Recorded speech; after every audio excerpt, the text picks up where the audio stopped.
ఒక ఊరిలో గొప్ప పండితుడు ఉండేవాడు. అతనికి ప్రతిరోజు పక్క ఊరి నుండి ఒక గొల్లపిల్ల పడవలో కాలువ దాటి పాలు తెచ్చిపోసేది.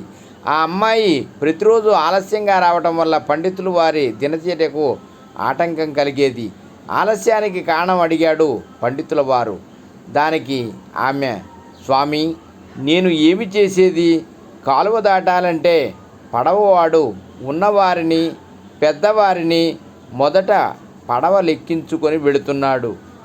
రెండవ పడవ ఎక్కి వచ్చేసరికి ఆలస్యం అవుతుంది అన్నది. పిచ్చి పిల్ల కాలువ గట్టు మీద నిలబడి ఓం నమో వాసుదేవాయ అనే మంత్రాన్ని చెప్పుకో, వెంటనే నీకు కాలువ దారి ఇస్తుంది అన్నాడు. గొల్లపిల్ల మరునాటి నుండి పాలు తొందరగా తీసుకురావటం జరిగింది. పండితుల వారు కారణం అడిగాడు.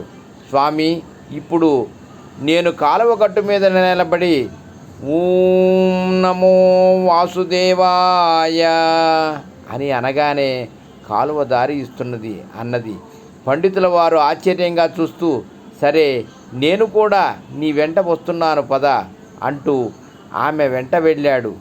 ఓం నమో వాసుదేవాయ అంటూ గొల్లపిల్ల కాలువ దాటింది. పండితుల వారు కూడా ప్రయాణమయ్యాడు. ఓం నమో వాసుదేవా అంటున్నాడే కానీ కాలువ దారి ఇస్తుందో లేదో అనే అనుమానంతో కట్టుకున్న పంచె తడుస్తుందేమోనని పైకి లాక్కుంటూ నడుస్తూ పడిపోయాడు. గొల్లపిల్ల మంత్రాన్ని పరిపూర్ణంగా విశ్వసించడం చేత కాలువ దాటగలిగింది. మంత్రాన్ని చెప్పిన పండితుల వారికి తన మంత్రంపైనే తనకు నమ్మకం లేక జారిపడ్డాడు. కాబట్టి ఆధ్యాత్మికములో సంశయం ఎంత మాత్రమూ పనికిరాదు. నీలో సంశయం ప్రవేశించిందంటే సర్వము నిరర్థకమే.